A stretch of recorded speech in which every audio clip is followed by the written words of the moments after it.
Thank you speaker साहब। मेरा honourable minister से एक सप्लीमेंट्री क्वेश्चन है एक हेरिटेज बिल्डिंग के हवाले से, जो कि इस असम्बली बिल्डिंग से सिर्फ 2 कदम दूरी है, हिंदू जिम खाना।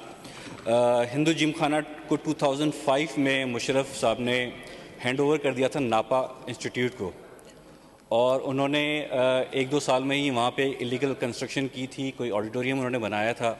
मेरा सवाल ये है कि सिंध गवर्नमेंट जो उस वक्त उन्होंने काफ़ी प्रोटेस्ट किया था इस बात पे, जो इन्होंने हैंड ओवर किया था, वो इन 16 साल में उन्होंने क्या किया है उस चीज़ को प्रिजर्व करने के लिए?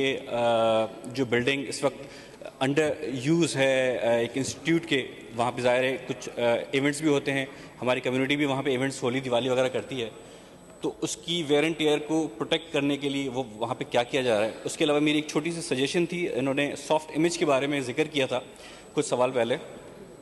तो अगर आप देखें सारी दुनिया में एक ट्रेंड है कि कल्चर और टूरिज़्म डिपार्टमेंट होता है, वो एंटरटेनमेंट इंडस्ट्री के साथ बहुत ही लिंक्ड होता है।